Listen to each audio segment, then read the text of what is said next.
ole hey zanina Pentecost online ministry long bolna an sunrom le theidona alom le ka ria lai khovel boro awangin India rampo complete lockdown total lockdown ni in koran hote ani khom theilawa chung teni wang chuan zan lama tele rem sandanangin online in pathian thu soina bun kan nei thina zaina po pathian thu ngai khale don ani tisuan hei cher na tangin hun karon mangdon ani a kan live video hi signal te that lo chuan lo tang chu su te mo en sham de te pon lo pal mai theya ha te khan in she thiam na a kan ngian masa ani tisuan zaina hian pathian thu ngai tu hovila ngai thai la tia kan than so hi ke po in mun thum vela chuan kalo sei to a zaida po hian tu lai ka rel ru tu ani wangin ka phak to le thei to kin han se ve ka tum don ani ti chuan a thil dang a thu ma hruai engenge mo ani tu to la wanga pathian thu kan sei tu lama kan kal tal mai anga a tha ome pathian thu thiang lim kan lo chiar nge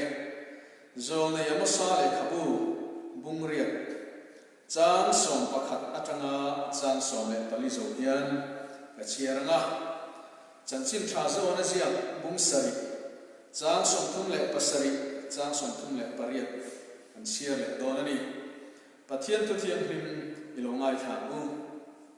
amosa bungriat chan som pakhat atangin lalpa pathian thu chuak chuan ngai te u ni te chu lo khing me ka ni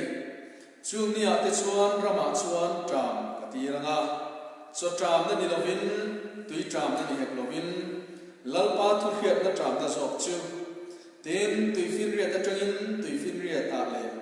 mara tangin chaka po an va fa yanga lalpa thu chu zong turin kil tina an tlang na nga an hulovang chu minia chuan nula le kanwal thalai te lu po tui halin an thidanga nga samari pathian nim changa chechama dan pathian mingin titu emo birseba pathian mingin titu emo po chu an thlu anga an thole to lawang chanchin tha zo na sia pung sari chang som thum le pasari chang som thum le pariat tin ku tiak don ni niro pui dera chuan isua adinga awa tu po atui hal chuan kan ne na local sela in rokse tu po miring chu pathian lekha suangin tuinung luite apuma alo luang suakang atia atu kan chiar aswetana kan chiar te lalpan kan satan ang som sabakse amen zaila hian kan thukuya ta na chuan isua mamot channa ti kan soidon ani poimo nei ka ria tunlai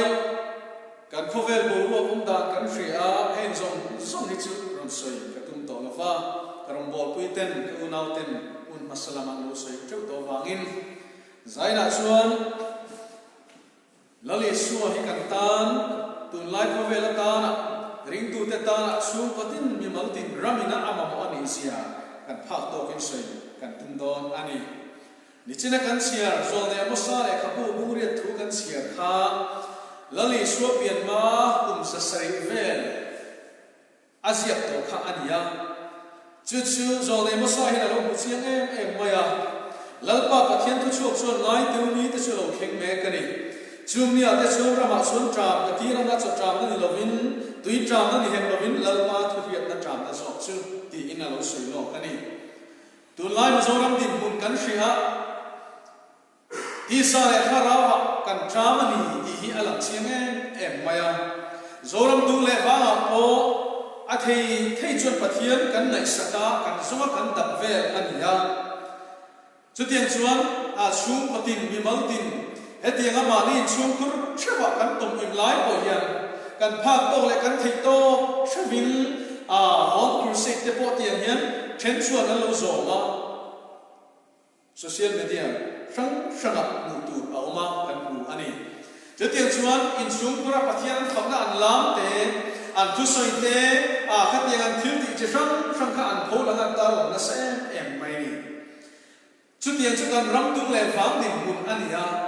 ni ma sa tu lai ko vel bo lo thil thenga phanga ti mai kan ni a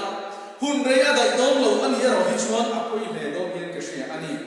chuan chu sai na hian heng kan him ta te kan lo ta te le pathian kan dai du na te lal pa lo kan ring tram na som te hi pathian ne ni roi thim tu ta na mang turin zai la hian kan thunga tu te po kan in cha ma sa ani ti so bi chana kan an sia khan lal pa tu hian ta tram na so char khen tur thu kan muwa ma se moi chia kan chia le chuan tui fin ria ta tengin tui fin ria ta le ma ra tengin changa po an fa yana lal pa thu chu som turin kil tin an ka na ta an ku lo wang atia ni chu adik tiro zoram du le wa la hian pathian thu be sein thara wa in la kho in la na in pathian kan be sein ni tam tak an ka na kan so bai ma se hen tam du te song le thei pa to pa pathian mu tum het ti ang tang song te hian pathian thu tak tak hi an thleng khra ge mo ti lai ni helai ko tang yen kan chui avan poi mo ton te lum en tin moi che kan chia chung song le chuan chu mi a chuan tu na le kan wal thalai te me po tui ha ni an thi da atia ni chu nu la le kan wal thalai te me po tui ha ni an thi da tu bun ko ve la to tak mai pathian thu chu tu in tharawa dam tu in ti sa dam tu in ta sa to kin lo me chi ma ila thu tak pathian thu tak tak kan bu khen si lo chuan tui ha la thi dam tu chu nu la le kan wal thalai te tho tho an ni ti a chiang em mai ni chu wa chu pathian thu tak chan dam na thu te pathian nen khen ka thei tu ra thu tak kan boi pe chu mi a chu kan tui ha li a hum tak me vani kan tui ha ni ni ken ti zai na kan in so avan poi mo te nu en chu wa chuan tu lai ko me bo ru tu lai zoram du le wang kan thli hian thalai tam tak te ji ha hian du le pa tam tak te ji ha hian rombo tu te ji nga nge ke ko hian kan tui ha ne nge o pathian tu shia cha ta tram na hian kan tram tak tak ken ti ma ni kan in so apoi mo kho chen ka chu pathian tu kan tram adike thara ma mo kan tram adike ma se heng hian chan dam na ko na du shuai hin ni ti kan in so lali so kristan lo kan le na tu thua so ya kan alo kan le to na thil khen tu thil che sang a soi zinga tu lai thil khen me kha soi tel ania tram te ta na hri te ale ngam ta tia tu na hian hri chu ale me ania kan hria khove ni pui kan ra ki ani hey na ram hri chu tu so engem mo ti zo ta khi chu tram na mi chu lu khen ta ring tak mai India ram te po ke ni zo ram tak phe chu su le pa ya hian en din nai mo chu har sa ta kan tok le ni hian ta ring tak mai chu tiang chu ni ya chu tiang din puna chu kan oma wa in ni tam ta chuan lali sho he lo kan le don to ni mi tiang ni lali sho lo le don to ni ti hria in ring ve in thei to pin kan tu ha na te tu kan tla ni ka avan tha em ni ma sa chu tiang ni reng lai ro so tha lai tam tak e ro hi chuan nu le pa tam tak e ro hi chuan he ching chen chi sang lali sho na lo kan le la khem tu na so chi sang i rom thek nom ut ma sa kan thim lu ai en ti zo mai ba chu lo ni ti en ti zo mai tu sai chu ka ri ru ngai to na on chu tu na kan lockdown kan ti te poi lo to ta se chen kha ti chuan in khom kan cha pha ko ka ri chu kan bian in ya ram kha luai ko ka ri chu lo ni chu chen kha tong dan ka thi ta thi thalai om dan ring tu te om dan christianity te om dan ka thi ya her le me khin din ben har lo ni yen ka ya kan ko vel thil ton me khian bin ti har lo ni yen ka tak mai ni apoi pathian lam nai sam tu mai chuan ke ma ni nom sam na lam kan lang ai to fana ke ma ni lu dan le kan tak sa ti nom kan ta tum sha te hi ni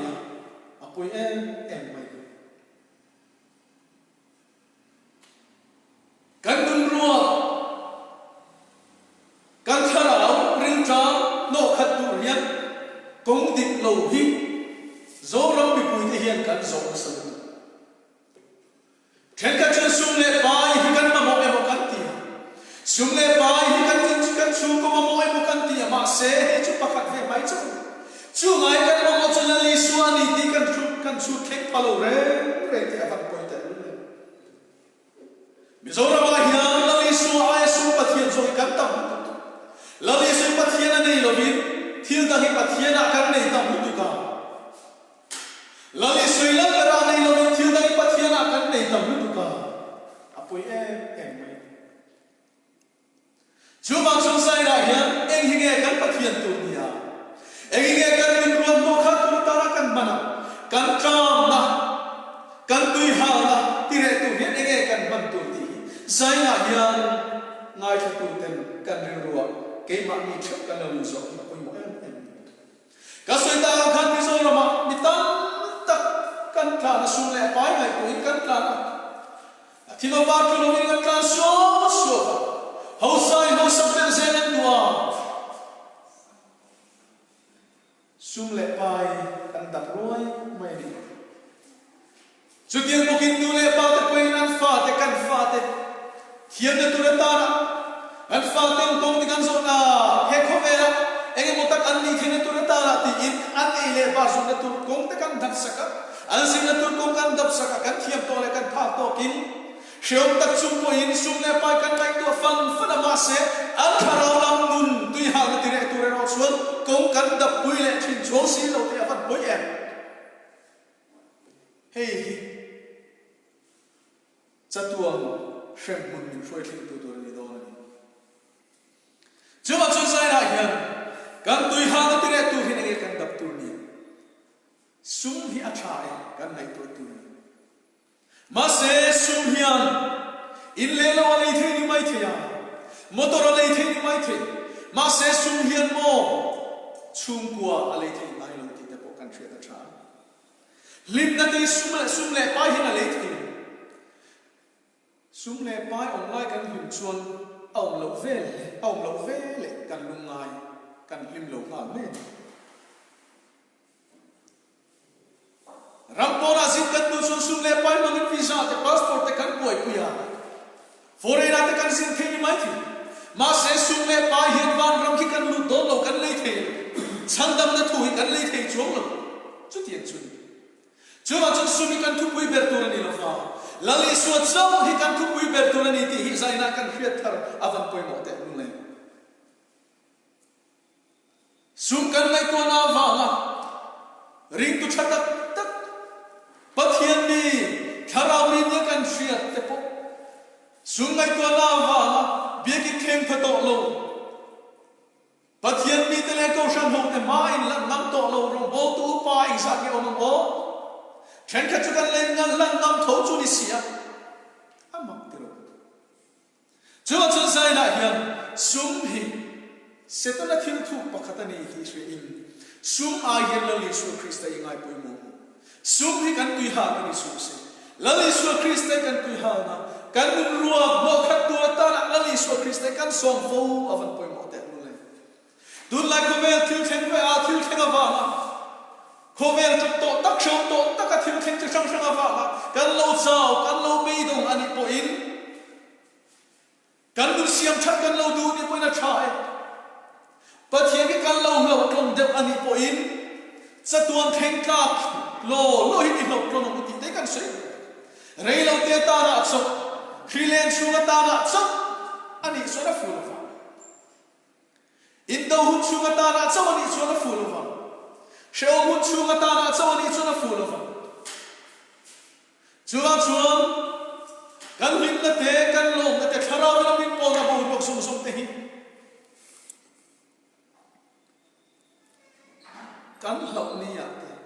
kan lung ngai kan so kan mangan ni ta na so lali so kristan thing tla rak thei tu ram min siam thatu ta kan bo sai ko no em mani tin chalai ni po hi ni sina ka so yan khan drama che sang in kan dram to a kan ri la drama tero kan tu ha chumi kan tu ha na tere tur chon thil che sang kan dap vel ruwa then kan chuan zu hi kan tui hal na ti re nan kan hmang then kan chuan drugs hi kan tui hal na ti re nan kan hmang then kan chuan thil dang che sang roi thei thil che sang te kan tui hal na ti re tu ta na man kan tu ma then kan chuan ngai zom te kan ne ya chu te chu kan mang kan tui hal na ti re tu ta na man kan tum thi na ma se zu in mi chuan asu in chung kha a lim lai ni aru are chuan angai te bo ani chut ya mo ken thalai na point nulan lam walin ngai zon na ko ana sa takin ken pe na ma se in ti thiam lo ni lo thlem chuan an pan chula ni su an mangai zon te wang anum na la khial po du ta mi tam takan omala ta hial po mi tam takan omani hi tiro chu te chuan be dum nia chula ni su ne nan pan tho thi ni chila kan chiran khan lam pa tu rian na tam na sok chu a khem tur thu soya ma se zel na khan lam pa thu chu som turin kil tina an ka na an mulova chu tiang chun mi tam takin kan tu han dire turin lam pa an som china ma se zom dam ting lawan som china wangte pat tur ting lawan pan china wangte kal na tur ni lawa ten kal china wangin an mulova tui hal nan tu le tho china an nun na la sakin om an van khomai thak thin te nu lem tiro chuwa chu sai na hian thalai ni le sai kan thumai kan tu te som hian kan lo be tu kan lo tui hala kan ri lo trang kan dang lo chara ni koi pan tur dik tak la ni su krista chau hi pan thi na ama chau hian tui hal re na kon thing oma ama chau hian ha dam na ha so na fam ki mo mani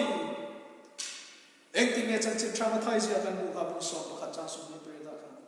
nang ni thorim le phurit phur som som teu kan ne na lo kan la ke ma ka chok ti ram chu la li su le ye chu la li su krista kan ha chok na la li su krista ha dam na la li su krista hin na pro ki ani ti hi kan fiat thar le fo avan poi mo te nung le chu ba chu thalai tu kan thungai kha tu teu tui ha ne kho ve la hian kan tui ha ne re tu kho ve la hian ma hi kon thing om nu sum le pai kan tui ha na ti re dom nu nu la tang wa li ngai so na te lim lo bol ti kan tui ha na ti re dom nu rui lo ti kan tui ha na ti re dom nu zu ti kan tui ha na ti re dom nu ma se la li su krista pan ro la li su pan ro la li su krista ni turin pen su top mai ro nang mai thiam lo mai kal thei lo ni poi tu chero bol tu le pa pastor tin ka tam ta khan chu ta chu panam che chu mi te chelo li so ke bulan shoi theng thiam che chu tiang ni lo ma ni a cha so pa ni tu han ti re tu ma ni du zong kan pa ni chuan cha tuan bo ra la kan mu ti na ni chu mi kan khen lo tu ra ta ra chuan la li so cha hi pan thi na tin thil pa kan so le du chu zoram dule rawani chana kan soyang khan Christian kan intia rintu kan tam em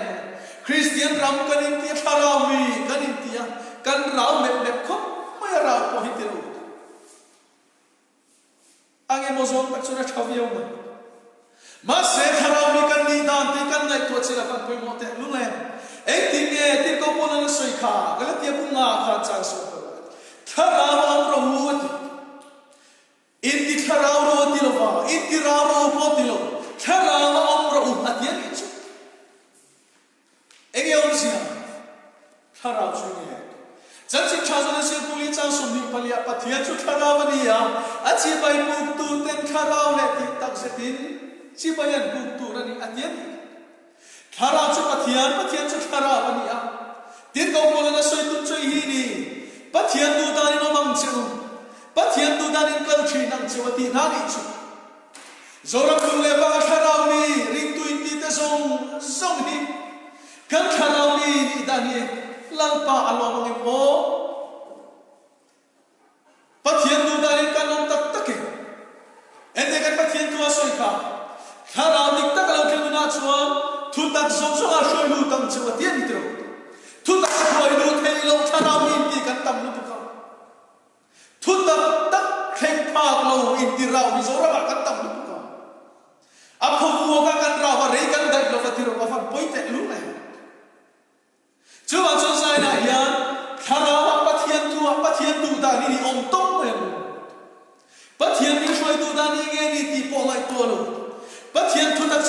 ti po ngai to lo tharau mi kan tam tu te avan poi te lu le Mizoram ai har na voi nge mosa ta thing to tiro ma se he kan har na ron thing zong zong hian tun din guri min hoi thing ani India ram ai sri tam na state kan la ni dia sa kha ga su khongai kan tharau mi ni na te khongai kan har na zong zong te kha avan sa kha ke AIDS kai thek na chi sham sham a pok sex mi pat me chi man kholom na kai kan la tam dar tia sa kha ka sin tu enge kanon sila zoram mi puite garin ngai ko ban un te mun le jo chen sai na hiam pathian du da ni kan nung tu rania tir ko polan asoi chum som na chuan galatia bung na cha som ni le panga soya chon ni na soya tharawa bung kan ni chon tharawa ve kyom le pa kan tharawa pian tharawa nung Tharau mi kan inti chuan pathian tu danin kanum turan ti na ni ma se chutian ni lo ke ma ni du da na pathian ni te kai huai tum tat pathian du da ni ma ni du da na kal tum tat tharau mi pathian ni huai tum dan ko ngai to lo tharau mi kan tam pathian ti bol chi em kan tia kan bol bol ta tum tharau mi te kan tam jama chai na hian tharawa lung ka tharawa kan oma tharau mi kan ni kan inti chon pathian tu danin kan lung tu ni Mizoram Christian te in khom tam ber kan ni trong trai tam ber kan ka khata kan in khom song song te kan trong trai song song te zikin kan trong trai song song te tu na he feeling of a kan trong trai na song song te ko ngai te chon trong trai tam tak kan ma se kan trong trai na nun hi bon lama alam so tri si lo va kan la thola te kan trong trai tam nei lam so tri si lo va kan in khoma kan lam mup thrin te bon lama alam so tri si lo va mi te na ni so bi ki chuma cha lam tri ma se bon lama so tia min ko so hi van tam om te nu le nung lama tra min ko khin van tam om thrin te nu em te ro tir ko da tir te kan chiar chun pung so le kan cha so ni pa ma an tio ke ko chun ni sin te chu Christian ti ma sak ni ti kan huwa zirte te chu Christian ti ko tu te khatu te nge kan ti chun an tio ke ko ri lo ni te an ni Christian yum se chu Christa zui tu te ti na ni an tio ke ko ri lo ni te kha zirte te ho chu Christa zui tu buin an mu ani chu Voi la hian zo lang dung lewa Christian in ti te song song ring tu Christian la ni so Christa zui tu in ti te song so yan ngai ko te nu I chen om ba khan Christian bu na mu che ge I in mun in le lo I hum hal da na te I duam da na te khan I bang dan reng ani I chen om ba khan Christian bu na mu che I ai ru la no reng tu khan Christian bu na mu che ge Chute chum chuan pul pe ta pathian tu soi kan khe chung lo avan rap tha pen tu ma se Christian kan lain tia eng sa ko ngai ni Christian kan lain ti ve tho pai ti avan sa tha pen tu kan in feel hun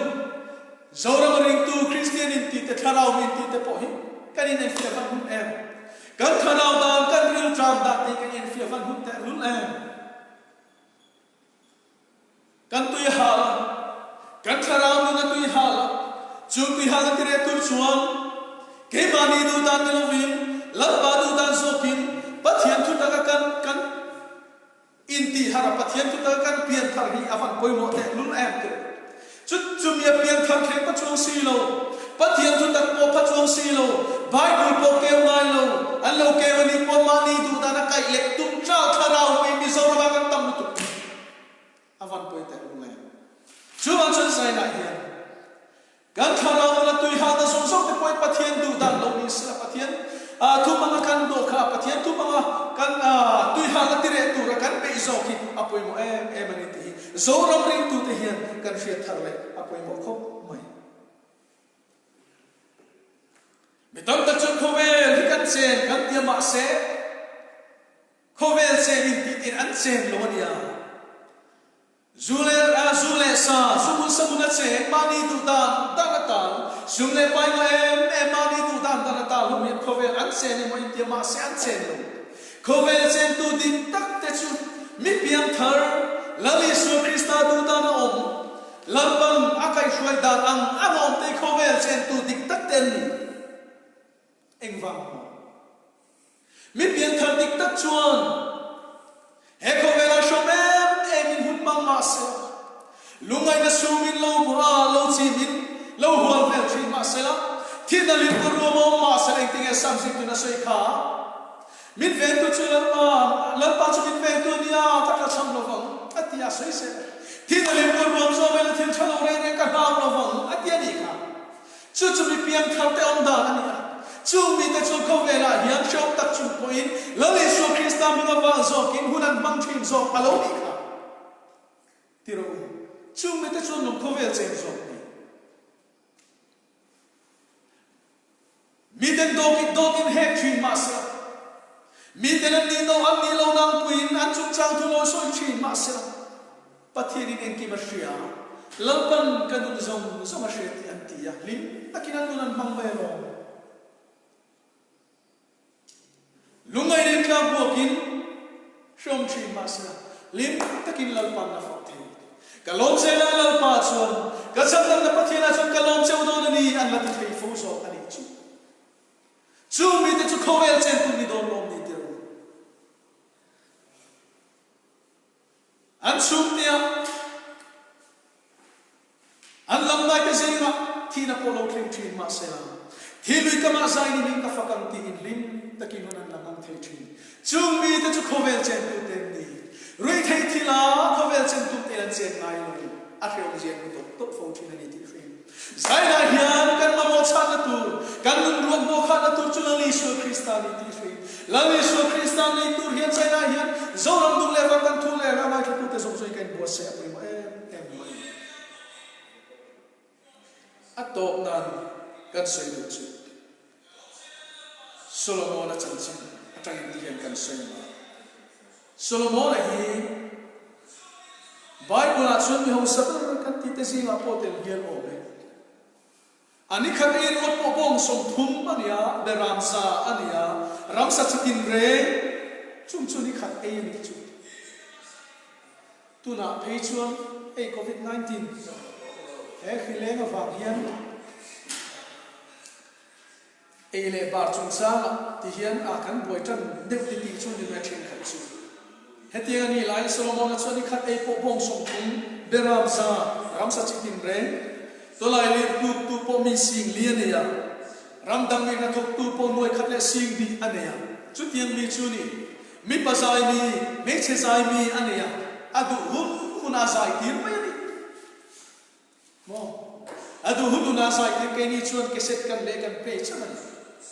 mi pasai thiam tak ani khalo kal se lo sai ro se chu ni ha chu sa ro se chu tiang chi chu anei tu mai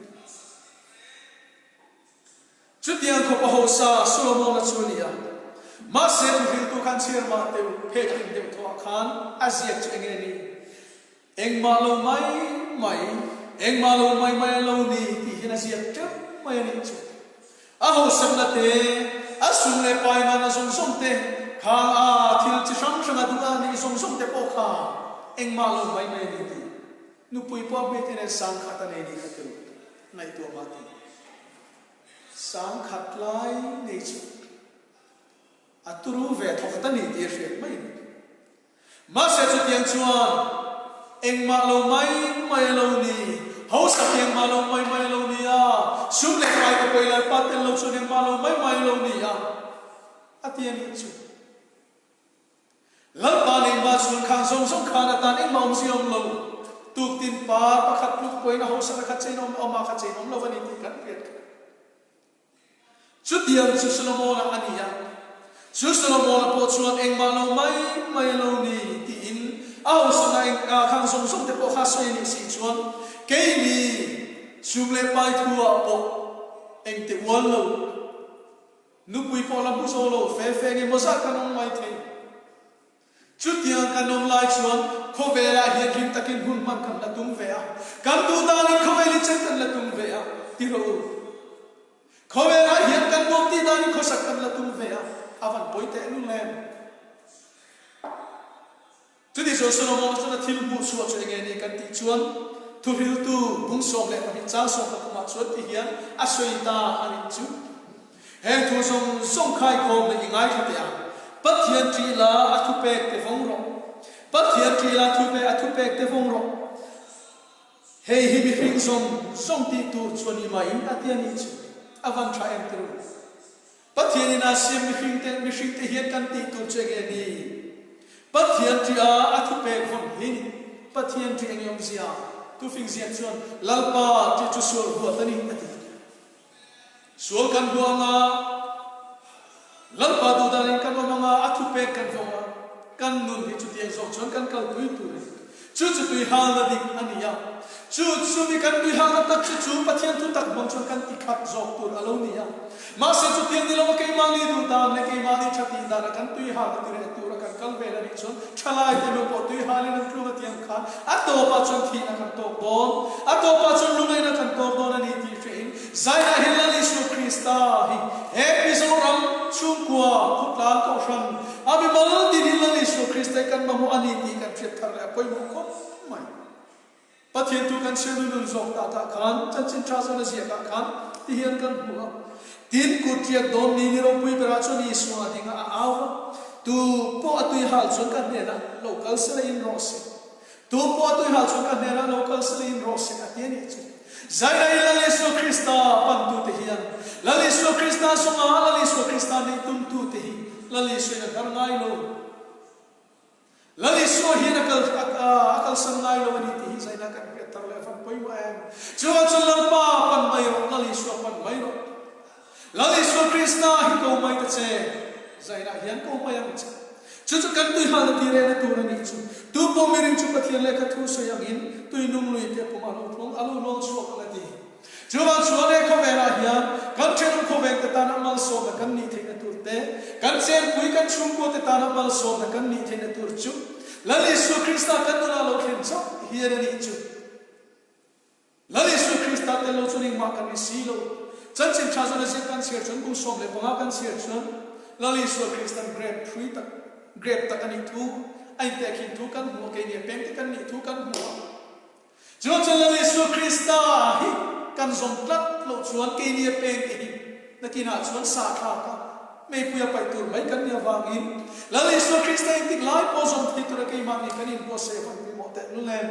lali su krista hi kan chu ka ta na kan mi mang nu na kan ka na kan rama hian kan ma mo ani awangin kan tui ha na ti re tur ta na chu lali su krista ato kan ni ti i hriam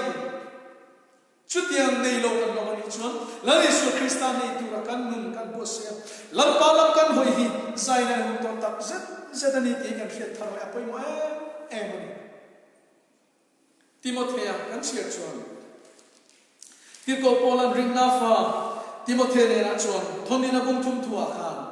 ni nu lunga thil lo thing tur thil ti sang asai ni nu lunga chuan hu khim tak te lo ma ni malai tu te tam ka ngai na tu te ti ve te chapo te pathian soi che tu te nu le pa thuo lo te lom na cham she lo te thiam him lo te ma ngai na pian pui nei lo te hoi kom bo te he tu te sum thei lo te mi pon sen te tha du ha lo te ver ve te tu nu don lo te in nai lu te pathian ma ngai ai ma ni lo ta mai ma ngai sok tu te ni don si pathian nai sak an nan ne nga ni ma se la thim ti thina chu noi lo vam chu an chu hoi sam ro atian ni chu khang khat tu nai na khing me kani hi ro tu na hian he mi so ro mai na khing me kani pathian ngai sak an na nei ma se na tho na muna pathian ngai sak tak tak chuang si lo ko ta na mang ko shan ko ta na mang hi sa nge amang chu ma chu pathian ni tak takini ngai sakila lalpalam hoi tak tak tu ke mani lam kanin bo sai te fon poi mo em thiang mim lo hi sa nge amang oti te poi kan ngai to poi mo em chu ma chen sai ra hian lali su krista hi kan pana hun to tir ko polan rin na Timothea ne na hun nu nga thil lo kheng tu na soi som som kheng me ka ama lali su kristan asoi te po kheng me ka kheng zel don ani